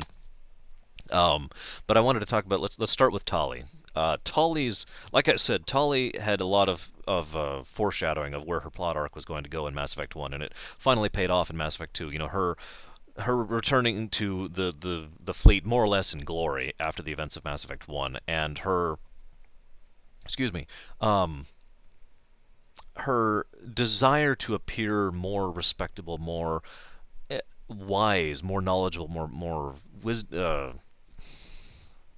more charismatic is actually the word I want to use here, than she actually is. Is really fully emphasized basically throughout her plot arc. She gets not one but two squads killed throughout the course of the game because of her actions and because of her lack of experience on the matter, and the fact that she is, quite honestly, simply not a good leader, which is nothing against her for that. She is excellent in her field, but she keeps trying to be more, and she keeps trying to grow up and live up to the expectations that are put upon her, and when the call to come in finally comes, and she ends up going to the fleet, and as Tali Zora Vast Normandy, sorry.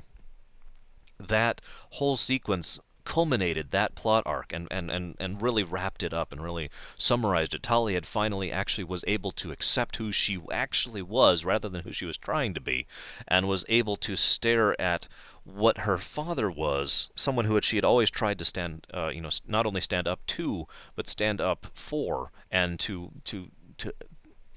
make him proud of her, basically. And to be able to finally let go of that weight had to have been a huge, immense change in her emotional state. And one of the reasons why she was basically a completely different person afterwards and finally was allowed to become Tali, Tali Zora of Normandy, as I said, rather than, whatever. And, I was going to mention something else there really quick. And I did want to add one other thing, just really quick on the Tali thing. The Paragon interrupt to hug Tali after she finds out what happens to her father. I find this circumstance interesting in its own right. I know there are people who haven't taken that Paragon interrupt, but everyone I personally know, several of which include people who play renegade shepherds who are good, and at least one of which played a renegade shepherd who was not really good, but whatever. I can't use that word on this, the word I'm thinking of on this channel, but let's just move on. Even they took that Paragon interrupt, and it really says something about the kind of writing and developing you've got going for a character when even someone who is basically a jerk, let's use that word, a jerk, still wants to comfort Tali after everything she's been through and after that moment. And when that moment she's up to, yes, Paragon interrupt, let's go. Next character. Now I know you can't actually recruit him, but Rex does deserve special mention. I basically already talked about him. I just want to rehash here the fact that Rex has finally taken the mantle of leadership. The fact that Rex is finally willing to actually lead his people into a new age of glory and actually do something about it, and is actually succeeding for that matter. He talks to you. He actually tells you all the methods he's using in order to try and help the Krogans survive and thrive. And I think it not only did it make perfect sense, but it was really intelligently thought out, which is awesome because Rex was actually fairly smart. He demonstrated this on more than one occasion, and I liked the fact that he was finally willing to get past his own little "oh, I'm a guy" thing, or I'm a merc. There we go. I'm a merc thing, and finally actually start acting like himself, kind of like Tali just did, if you notice the combination. And speaking of acting like yourself, I have to give special props as well to Garrus. As I said, he went off and did the shepherd thing, made a squad, started doing some good, screwed up, got a lot of people killed, and was basically trying to make up for it by himself with absolutely no hope of a future or survival or anything, and had holed up in that place for I think it's like 2 weeks. They mention it in game exactly how long he's been holed up and fighting off all three major merc groups from across the galaxy on Omega. Do I need to add anything to that? It's incredible, and I loved the severity of it and the extent of it, and the fact that Garrus ultimately was not a Death Seeker in the same way that say Thane was, but he really was unwilling to quit, was unwilling to submit, was unwilling to surrender, was unwilling to compromise on his principles, and was basically saying, "No, I'm going to keep being a good guy, and you guys can go, burn. I got other stuff to do." I liked that, and I liked the development of Garrus. It wasn't as much growth from the other two characters, but Garrus did, in my opinion, let go of a lot of his self-doubt between Mass Effect 1 and 2, and indeed after the mission in Mass Effect 2. And with that, he was allowed to, again, finally be Garrus. Now I'm going to pause for just a moment. I do want to mention, as an aside, one of the things I really like about Mass Effect 2 that I'm not talking about in depth are the other side of things, the fact that you had so many different options for how Mass Effect 2 could unfold, like for example, the fact that Rex could not be there because he died on Vermeer, or the fact that you could, through sequence breaking, never actually recruit Garrus back in Mass Effect 1, and it will acknowledge that in Mass Effect 2. There were a lot of things and a lot of choices you made in Mass Effect 1 that mattered in Mass Effect 2. I mentioned this briefly earlier, but it's worth noting here again, because even the characters and their growth and their stories and how those develop and how those change could be altered by what you did in Mass Effect 1, and I thought that was brilliant. And I do have to give additional props to BioWare for pulling that off, but let's go ahead and move on here. Miranda. Now, she was an interesting character. Miranda was the kind of person who really felt like she was going to be one-dimensional, and it took a decent part of the game, and indeed most of her loyalty mission, to finally unfold her and finally reveal who Miranda actually was. And you find someone who is honestly probably the closest thing to what Cerberus should have been. I've mentioned before in my Mass Effect 3 videos that I thought one of the options should be, for the ending, for a particular type of playthrough, that Miranda would take over Cerberus and make it into a force for good, or in other words, make Cerberus what it should have been to begin with, if I might be so bold. And I think this is most exemplified in Mass Effect 2. Miranda basically was the face of Cerberus. While she was not the kindest of individuals, while she was not the most diplomatic, while she was not the one who got along with everyone, she was in her heart a overall decent person, someone who did care, and someone who genuinely wanted to help humanity, and not necessarily at the expense of others. And nowhere is this more greatly personified at the very end. I believe you have to actually get her do her loyalty mission to get this result. But if you have her in the party, I actually refought the whole suicide mission just to see this one scene because I forgot to bring Miranda with me for the last fight. If you bring Miranda to your team that actually fights the Human Reaper, and then the Elusive Man calls you up on the comm and starts saying, you need to do this, Shepard, and you say no because that's incredibly stupid. And then Elusive Man turns to Miranda and says, "Miranda, I order you to stop him," and Miranda basically tells him to go screw himself. And the way she says it, and the tone of which she says it, and the way she says it, and the word choice, all really emphasize who Miranda really is. And again, I know this is going to be a theme, but I'm just covering, this is Miranda as Miranda, not Miranda as top Cerberus agent. And I like the fact that she was able to develop in that. I really enjoyed her loyalty mission. I want to discuss that really briefly, if I may. The whole option of going after one of the things I was really debating on her mission, there's several of the loyalty missions had me puzzling for a while based on the options. In hers, it was the question of whether or not I let her kill the guy who ratted on her. And I was really torn on that. And I finally decided to go ahead and prevent her, for no other reason than I personally felt, at the time, that she would regret it later. And it turns out to be right. Later on the ship, you have a conversation with Miranda, and she says, she says that she heard a weird noise coming from up front. It sounds like someone left their phone here. She says, thank you for stopping me. Thank you for that. I did not want to have that on my memory and on my conscience, though. Thank you for and so that turned out to be the right decision. But do you know how long I labored over that? Do you know how long I thought about that? A lot of the loyalty missions had moments like that. Not the next one, which I'll discuss in a moment. But I thought that was extremely well done. I'm sorry, I have to diverge for a second. I didn't really talk about Tali's or Garrus's loyalty missions, and I apologize for that. I'm going to talk about them really quick here. Tali's loyalty mission was excellent atmosphere and really showed what the how you could still have that kind of alien-style space horror theme going on within what is a relatively action-packed setting. I liked that, and I liked the whole the unfolding of it. I know this is the kind of thing that happens a lot in sci-fi, but every time it's done properly, I enjoy it. The experiment gone wrong is basically what it is, and that's exactly what was happening on that ship. As you're listening to the logs, and again, the little motion gameplay things, as you're going through there and finding out what they did and why and how much they screwed up, it really was properly creepy. It was properly atmospheric, and it worked really well. And of course, as I said, Tali's resolution there worked a lot. And finally, that was another one of those cases where taking a third option not only made sense, but was very rewarding, in my opinion. Yes, you could tell the truth and get him and her father ousted and have her shamed forever, or you could have you could go ahead and just let her take the blame and let her be shamed forever and blah, blah, blah. Both of these were very valid options, very valid dilemmas, a very valid dilemma to choose between.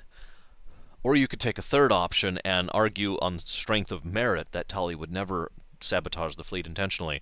And it worked because it made perfect sense within the setting and within the story, and it flowed really well. It wasn't a third option cheating like some things do. It was a third option where it should have been. Speaking of which, over on Garrus's side, this is actually the second option. He finally narrows down the guy who betrayed his squad, and he wants to go shoot him. Yeah, that's really the end of it. And it's funny because Garrus has a beautiful quote there, and I'm actually going to look it up because I want to quote that one word for word. But while I'm looking that up, as you're going through, Garrus is clearly gone over the edge just a little bit here. He is just a bit too severe, even for Garrus. And he's and there's a very distinct feeling of the edge that he has garnered over the last year, and how severely this wound, this mental wound, this emotional wound, has affected him, and how much it has changed his personality, or rather, has been trying to change his personality. And the way he deals with the human, the information broker, whose name I can't think of off the top of my head. The one he slams his foot into his neck and just holds him there, and yeah, loved that, and it really emphasized where he was going. And so, based on all that, my shepherd, watching that, seeing where he was going, very much wanted to show Garrus that there were other ways potentially. And I didn't know there was going to be another way when I went into that. And so when I talked to the gentleman, what is his name? Sidonus. That was his name because I'm staring at it right there. When you finally talk to Sidonus and you reveal what's going on, and Sidonus is like, and he's just clearly someone who is completely and utterly racked with guilt, someone who has been unable to live with himself for this entire time, someone who is tired of running and is already a broken man. Garrus still wants to shoot him, and Shepard's just like, no. We're gonna talk about this, and we're gonna let this out, and we're gonna get all the information out, and then Shepard gives Garrus the choice, and Garrus says, just get out of here. And I loved it when Sidonus went ahead and turned himself in. They couldn't actually do anything about it to him, but I think he didn't know that, and I personally think that Sidonus was willing to take the blame, the responsibility for the murder of 10 people, and I think that spoke volumes for the character, and which is one of the reasons why I ended up taking that choice. Speaking of choices that I labored over significantly. But the quote I wanted to go with is, this is really indicative of Garrus as a character right here, and how he ended up growing. Word for word. It's so much easier to see the world in black and white. Gray? I don't know what to do with gray. I love that quote, and it really speaks volumes for Garrus. But let's go ahead and move on to Jacob. I liked Jacob a lot more than I thought I would. My very first time playing Mass Effect 2, I didn't. He ended up being kind of another Caden situation where I just kind of let him sit on the ship. He was a ship rat, is what my friend and I refer to that as. Never take him on missions, never talk to him. They just sit on the ship, eat the food. But on subsequent playthroughs, and indeed my most recent playthrough, I ended up really liking Jacob. Jacob, again, is the other side of what Cerberus should be. While Miranda is clearly the one who should be what Cerberus should be as far as leadership goes, Jacob is clearly the kind of individual Cerberus should be populated by, I guess is the word I'm going for here. Jacob is someone who is, again, in his heart, a decent person. He is someone who wants to help people. He is someone who wants to help humanity. He's someone who doesn't want to do it illegitimate. He doesn't want to cheat. He wants to be adult about it, I guess is the word I want to use. And that's very indicative to his personal story arc and how he ends up growing, and indeed his loyalty mission regarding that. One of the things he talks about most powerfully, I love this because it's sufficiently subtle, I had to point it out to several of my friends. Jacob talks about how his father always taught him, if you make a mistake, you own up to it. If you do something wrong, you say it. You always be the adult. You always take responsibility for your actions. And when he goes and when he encounters his father, and he knows what his father did, what does the father do? But not be the adult and not take responsibility and not own up to his actions. That was one of the few, very few loyalty missions. There are a couple, but that was one of the few where there was no choice as far as I was concerned. I've never actually seen any other way of doing this. I don't have a nicer way to say this, so to Jacob's father, whose name I'm not even going to bother remembering because it's not worth that. Your blood is too dirty for my hands. And so every time I do that loyalty mission, I just kind of leave him there and let them tear him limb from limb as we walk away, as he deserves.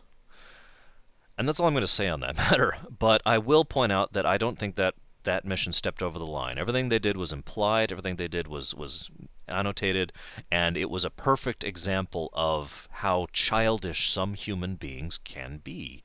And that was exactly what Jacob's father was, a child with a match, with a child with a toy, and he was given the kind of power that a child should not have. And a lot of people suffered for that. And one of the only things that was truly, well, actually, I did enjoy that mission, let's be honest. But one of the things that really got me about that mission was towards the end of it, Miranda basically reveals that she's the one who leaked the information because she owed it to Jacob, which I liked. But on top of that, one of the girls writes you the message in the mail saying thank you, and the fact that she is thankfully actually able to start recovering from the brain damage that they were undergoing, because there was a lot of talk during the mission that they didn't know if that brain degradation was permanent or not. But it wasn't, apparently, because they were able to recover, and that was awesome. Next mission would be Grunt. Now I like Grunt. Grunt is the other side of what a Krogan should be, whereas Rex is what again, Miranda is a Cerberus leader and Jacob is a Cerberus operative. Rex is a Krogan leader and Grunt is a Krogan warrior. And or soldier, frontline soldier, you know what I mean, a grunt. He is a Krogan grunt. And it worked perfectly in contrast to Rex because he was still very decisively Krogan, still very that kind of personality, but he wasn't stupid about it. Grunt was never stupid, never stooped to that sort of, let's just go fight whatever because it's there. Grunt was always intelligent about his outlets and about his warrior drives. And, of course, the fact that he was voiced by Steve Blum kind of added to this, I have to be honest with you. But nothing emphasizes that more, in my opinion, than when, Grunt smashes you and demands to know his name and says, oh, okay, I'll follow you. And Shepard says, good move. And then the camera just kind of skips back a moment. You see that Shepard just has her gun right up to his gut. And Grunt, completely true to what a true Krogan would do, laughs. He's like, yes, that's awesome. And that's like basically exactly what he says. Oh, I can't believe you did that. That's great. We're gonna be good friends, I can tell. I liked Grunt. And his loyalty mission was one of the few missions in the entire game which I basically chose all Renegade options because all of them not only made perfect sense, but arguably were more Paragon than Renegade, if you follow what I mean here. Because the whole point of Paragon is to be diplomatic and to make things work through talking and through being all things to all men, you know? So everything that you do that is a renegade choice on Tachanka when you're dealing with that situation when you're dealing with Grunt's loyalty mission is being diplomatic in the Krogan style. Everything you're doing is still, in my opinion, effectively Paragon, but at the same time, you follow what I'm saying here, and it was so awesome. My favorite part was when Shepard headbutted the Krogan, and it was like, yes, that is exactly right. And of course, finally being able to take out a Thresher Maw on foot, which anybody who plays in the higher difficulties like I do can tell you exactly how brutal and how monstrous that fight is, especially if you're trying, if you're being careful like I usually am, and if you're trying to kill the Thresher Maw like I usually am, and managed to pull it off. It's this feeling of, whoa, I actually managed to kill the Thresher Maw. That was awesome! And especially knowing what that means in setting, especially if you think about all the Thresher Maw fights you had back in Mass Effect 1, and if you think about it in a setting concept, the Mako, one of the most durable, incredibly built devices ever, designed by the Alliance, which was getting crushed by Thresher Maws unless you were dodging like crazy, and you're on foot. Love it, love it. Perfect mission. Um, and so let's move on to Jack. Now, Jack, I'm sorry, I'm going to diverge for just a moment because there is one other problem I had with Mass Effect 2. It doesn't actually bother me that much, but it is a little jarring because I prefer gameplay and story integration, as you know, as anyone who has watched my videos knows. Mass Effect 2 had a lot of gameplay and story segregation, basically in its cutscenes. A lot of characters could pull off things in those cutscenes that were way above and beyond what you could pull off in the actual game, which was unfortunate. That's also sometimes referred to as the Devil May Cry effect. Well, actually, that's not true. It's more Devil May Cry 4 specifically had that problem. In Devil May Cry 3, you could actually be that awesome in the game.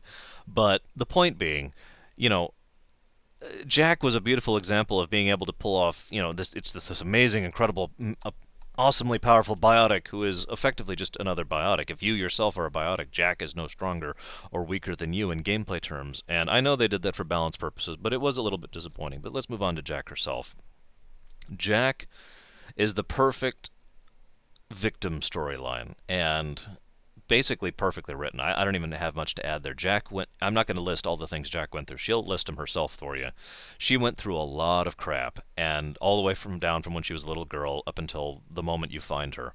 And finding Shepard. One of the reasons I tried so hard to be the paragon for her, to be the not the paragon, but the good shepherd, to be the good shepherd for her, to be the one who helps her to understand that some people do care and that she does have friends and that the whole galaxy isn't out to get her, that not everyone is out to use her, was very important to me because I believe that kind of message needs to reach people like that who have been through those kind of times, who have been through the kind of circumstances and the kind of horrors that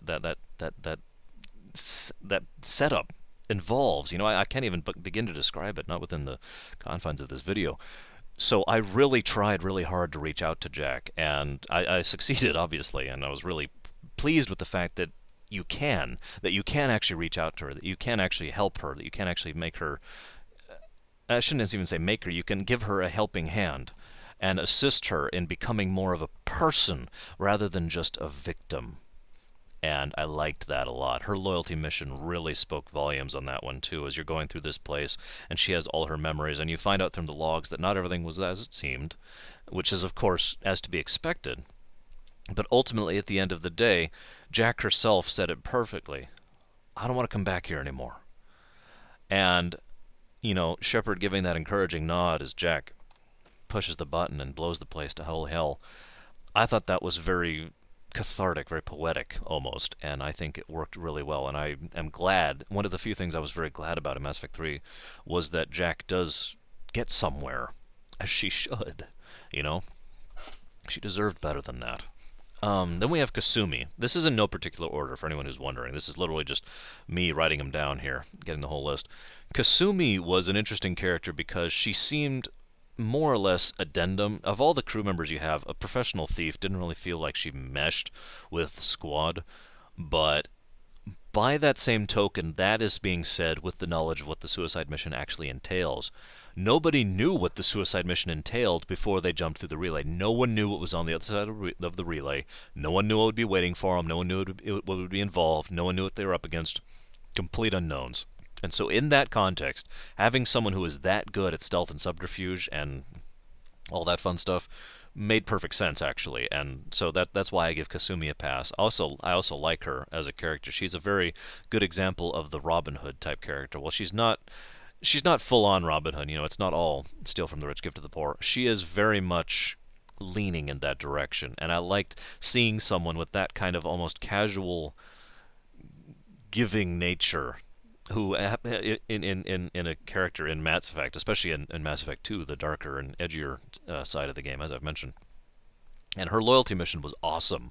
It was a beautiful example of how to do a completely different, a genre shift in this particular stage, like with the Joker mission, if you could call it that, to really emphasize what was going on and to give more flavor to it, to give more enjoyment to this whole circumstance. Then, of course, it ends up with a gunfight, but that was okay because it was an interesting boss fight. I actually liked fighting him on the gunship. And the final, this is another one of the circumstances in the loyalty mission where I was really debating it for a long time. What do you do with the knowledge of that? What do you do with what's going on with the information that is left? I ended up deciding to let her keep it, for anyone who's curious, keep the gray box. How do I put this? If I died tomorrow and all that was left of me was, a song, let's just put it that way, that I had written for a friend of mine, and that song also happened to have encoded within it, for whatever reason, some kind of horrible secret that would bring the United States to its knees, right? I still, as weird as this is going to sound, I would still rather that person keep that song because that is all other than memories that person would have that is left of me. And if it was the situation reversed, I would choose to keep it because regardless of the secret it contains within it, this song, this piece of information, this data is all I have left of them. And that's important to me, and I don't want to let go of that, and wouldn't want to see someone else let go of that either, not if they could avoid it. And so I encouraged her to go ahead and keep the gray box. And I liked that decision. I liked that whole build up to that. Next character, Legion. I loved Legion. Legion was awesome. Legion was perfectly written. And that's important to note because it's very, very difficult. Any actual writer will tell you it's very difficult to write something that isn't human. And it is even more difficult to write something that is a them, not a he or a she, as Legion is. And I think they pulled that off basically perfectly. Legion did feel like a Geth conglomerate should. And I liked that. I liked the fact that Legion had his own distinct personality that even in the setting of Mass Effect was still alien, and it worked really well. And it was also a beautiful example of an artificial intelligence that, as I said earlier, was not going haywire, was not out to destroy us. In fact, had actually formed a degree of emotional bond with Commander Shepard. I'm sorry, Shepard Commander. And I loved Legion's loyalty mission. This one I debated longer than any other choice in the entire game. What do you do with the Geth heretics? For anyone who's curious, I ended up destroying them. I ended up wiping them out down to the last one. And the reason why is actually really simple. If you came to me and said, all right, Arshangaya, and put a gun to my head, all right, oh my god, it's an invisible gun, and you've said, all right, Arshangaya, here are your choices. I can shoot you right now, or I can mind control you to be like me. I would ask you to shoot me. I would prefer to stay myself and die rather than lose who and what I was, in my personal opinion. Now, there's a lot of gray area in that, especially given Mass Effect 3, but let's leave that be. That it is worth noting that even after that choice, I'm still hesitant on that. Even now, I still think, well, because it's such a gray area. It's such a unique circumstance. And I loved that. I loved the fact that it really mattered. It really had impact to it, and at least it should have. It should have carried forward. It felt at the time like it had impact, and I was very, very debating it. I really, literally spent days on that specific thing. I stopped the game and was debating it with my friends in real life for 3 days, actually, before I finally decided to go ahead and destroy them rather than mind control them. And that's indicative, I think, right there, of exactly how amazing that kind of that character choice point is, and it really reflected on Legion himself, or themselves, I guess I should say as well, because Legion was completely, basically 50-50 divided on the issue. It wasn't actually 50-50, it was like a difference of 3, but it was very close. Legion themselves were fully unsure of the circumstance, and that's also indicative of the character of Legion. What do you do when you have, let's say, 1,000 minds that compresses you, and 500 of them think one thing and 500 think the other? And again, it brought out that alien aspect of Legion, which I really liked. I should start moving on with this because it's getting on in the hours, isn't it? Samara. I liked Samara. I'm going to say this with all these, but it's true. I liked Samara. I liked the ideal of a character who doesn't have. I don't know how to explain this because most human beings nowadays don't understand this concept of being so adhered to a code of law, of rule, of honor, of whatever you want to call it, a code. Indeed, in her case, I believe it was the code. That not following the code literally doesn't occur to you. It's like the only way I've ever been able to describe this to most, everyday people who've never actually considered this kind of thing is how how would you react if someone walked up to you and said, "Have you considered not breathing?"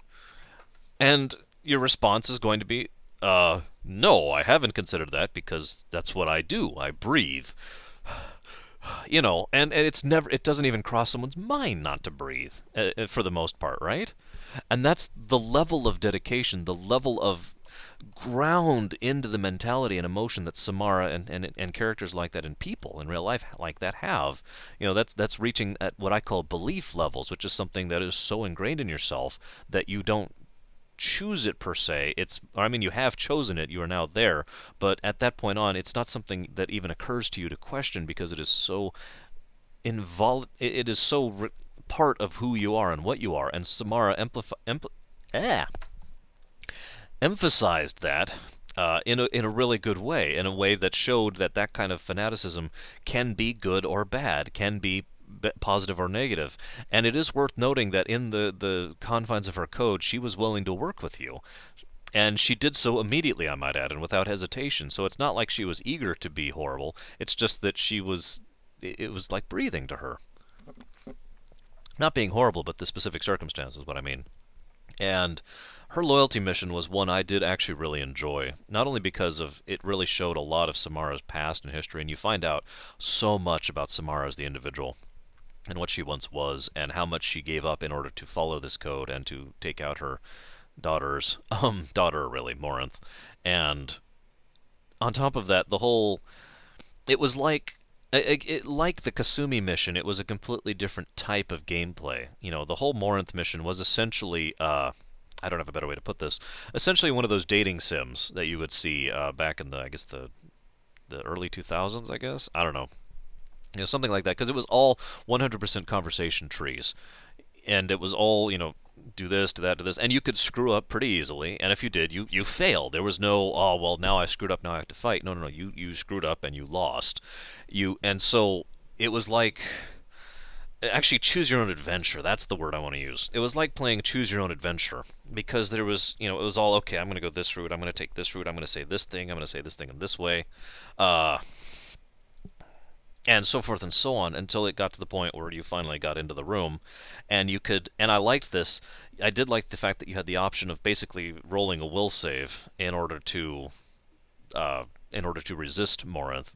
And and then Samara walks in and you choose Samara, damn it, because you have a brain. And I like that. I like the fact, and of course Samara, more than any of the other characters, really was able to finally, again, to be Samara. She had successfully gotten Morinth. This is the thing she had been doing for centuries, or however long it was, and a long, long time. And this is the level of burden that is lifted from her that's difficult for people to even think about, because of how much time and effort is involved with that. It gets to the point where it's like, how do you think about something you've been doing for 180 years? How do you fit that in your mind? I liked that. Thane. I liked Thane. I liked Thane a lot.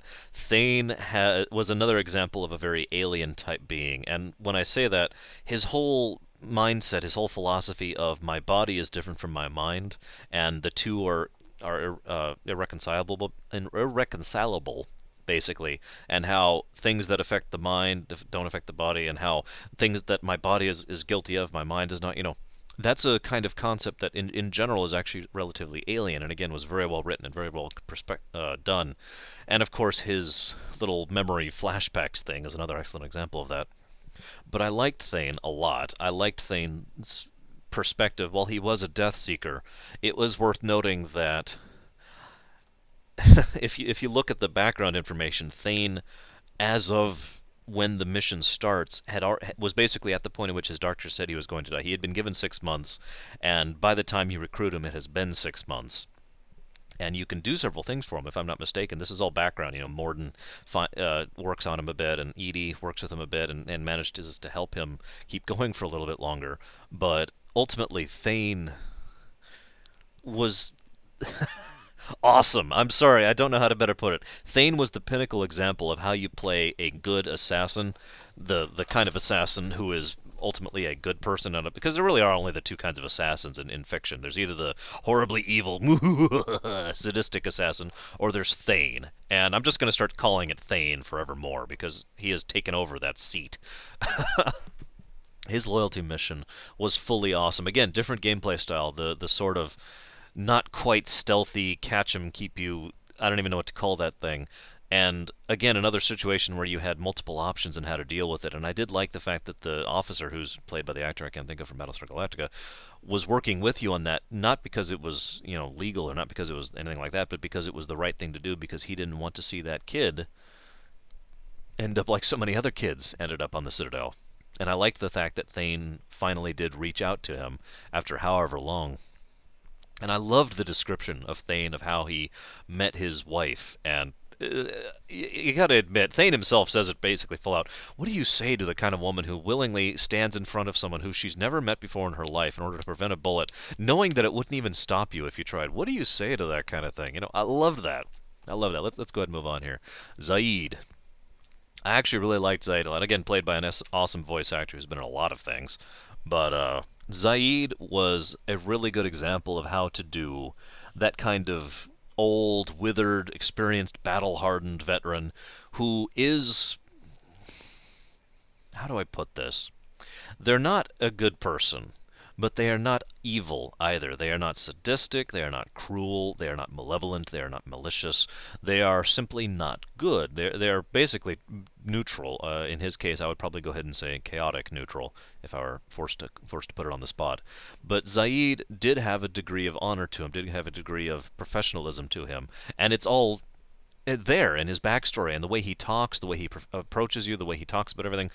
Everything he presents is someone who ultimately has a code of honor, I guess is the way I want to put that. I would call Zaid basically what a Mandalorian should be, if you know what I mean. He was awesome, and the way he approached his, and of course he was always fairly cool. He was always very professional, relatively speaking. He was always about the mission until things got personal. And when you get down to the loyalty mission, one of the reasons you have the choice in his loyalty mission is because Zaid basically loses it. Because after however many years, 17 years, I believe in his case, a long time of dealing with the scars and dealing with the mental scars and physical scars and the bruises of emotion and all that hatred just sitting there in the back of his mind, seeing the guy he has hated, the guy who paid his own men to hold him down so he could shoot him in the face, that leaves a special kind of scar on you, and that kind of betrayal is hard to overcome. And so him completely freaking out and taking out the thing and basically setting the whole place ablaze not only made perfect sense to me, but was very defining character moment, especially because of how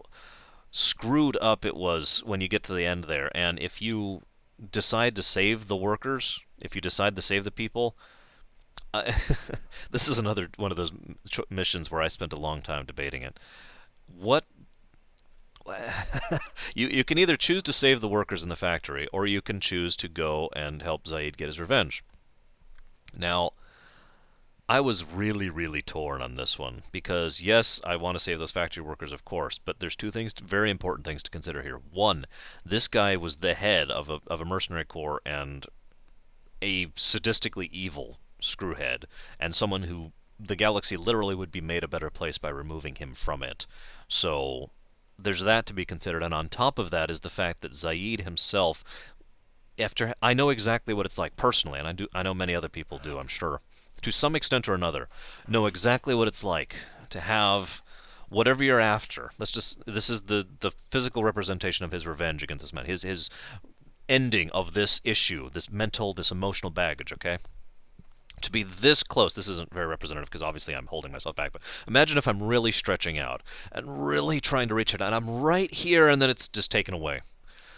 There is a level of frustration that engenders within an individual that is beyond all vocalization. And I was really, really, really, really having issues putting another individual through that, even a fictional one, intentionally. And so between those two reasons, I finally did decide to leave the workers to die and to go after the guy and kill him. And it was fully satisfying, as it should be. And that was that, as they say. Now, the final character, and I do like the fact that Zaid, after that, did feel lighter, did feel like he had finally let go of some of that baggage and would be able to start moving on once, the suicide mission was done, assuming he comes back alive from it. The final character I'm going to talk about here, and then I'm going to go into my final little piece, and then I'm finally going to be done. This is going to be my longest video ever, isn't it? Is Morden. I liked Morden.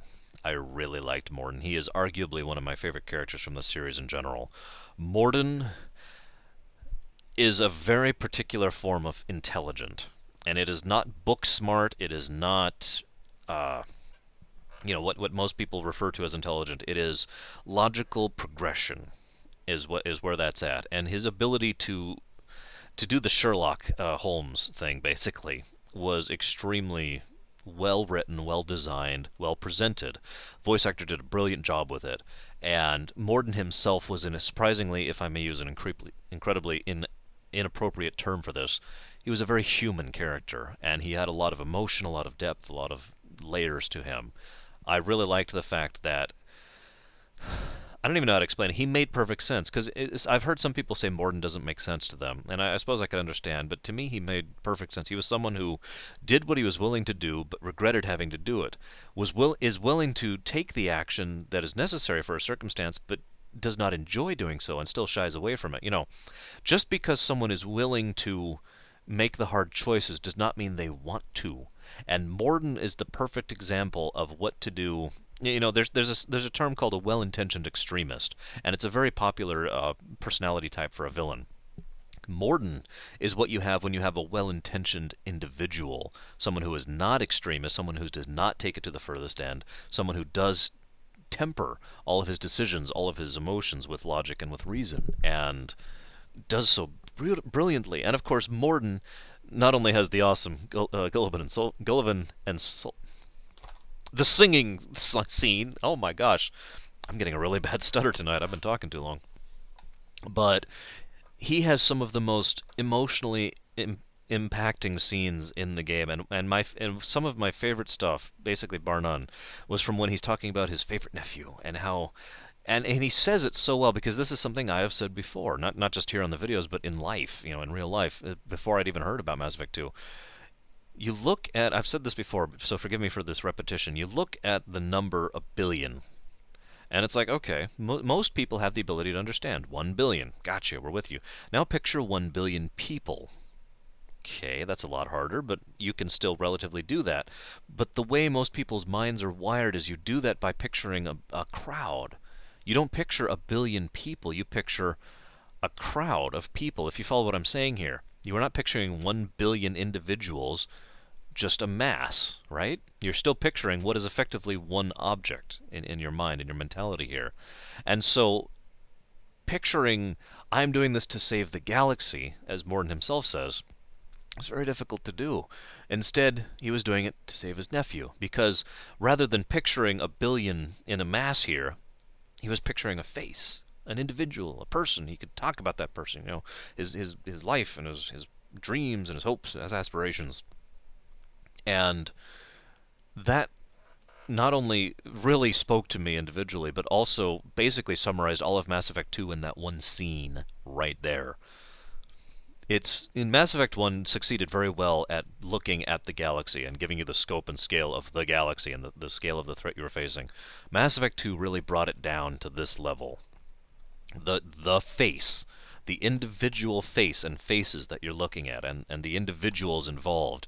And Morden just emphasized all that beautifully. Now, Morden's loyalty mission is one I am really glad I ended up going the way I did, because of Mass Effect 3, and I'll talk about that as usual in the Mass Effect 3 review. But I belabored over that one more than any of these other choices. That was the only choice that I was debating before I even started this most recent playthrough of Mass Effect 2, and was still debating by the time I reached it, which was the course of about a week and a half. And yes, I mean that sincerely. You may feel free to make fun of me if you want, but then again, you did just watch a 2-hour video about Mass Effect 2, so I think we're in the same boat on this one.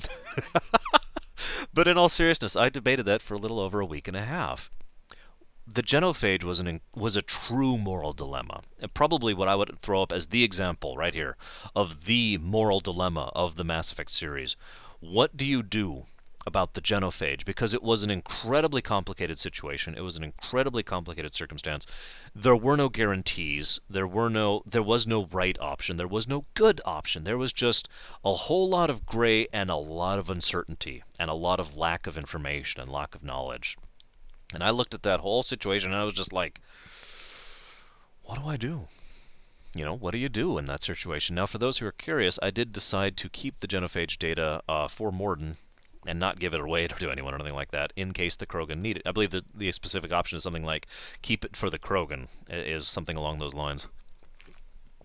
And Morden ended up keeping it, and that of course turned out to be the right choice. But I didn't know that at the time. I genuinely didn't know that. I had no idea, and I could see so many ways that could have gone so wrong. But for those who are curious, I'm going to add one little addendum here. The only reason that was on the table at all to save the genophage cure was because Rex was in charge of the Krogan. If it was anyone else, any other Krogan, even Grunt, I probably would not have cured the genophage. I probably would have just destroyed the data and not let it happen in Mass Effect 3, because Rex had my trust, and Rex is this kind of individual who could, and indeed should, lead the Krogan to literally a new golden age of their society. I've never met another Krogan through all 3 games who could have pulled that off. Now, there's one last thing I want to talk about, and then I'll finally be done. I think I'm going to go over the 2 hour mark here. The suicide mission, which I've said this before, everything that is about Mass Effect 2 could be summarized by that mission, the suicide mission. This is going to be a relatively brief thing, but what I loved most about the suicide mission, aside from the music and the function of how it worked and the format, that was a beautiful example of gameplay and story integration, by the way. Brilliant way to actually make your choices have immediate and direct consequences, and have people actually, player characters actually dying because you made a mistake. But that's kind of what I'm leading into here.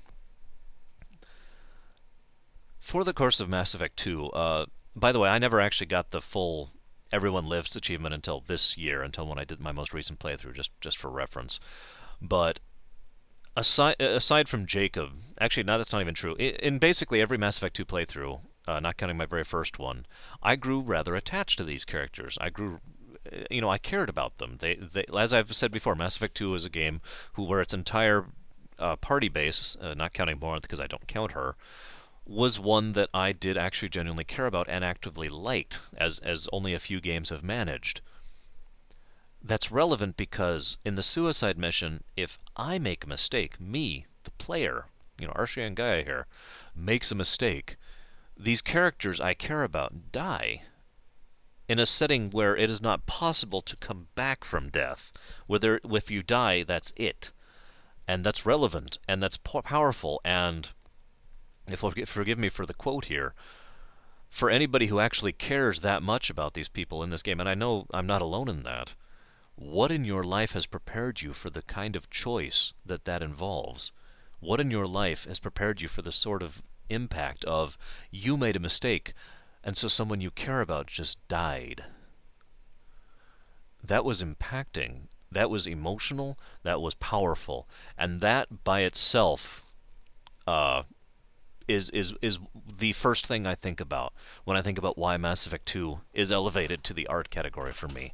The suicide mission, and how powerful and how emotional and how impacting that was. And indeed, on top of that, the sheer satisfaction that I had this year when I went through finally and did everything absolutely perfectly and saved everyone, all the crew, all the Mauve shirts down there. All Dr. Chakwas was saved. All of the crew members saved. Everyone, 100%.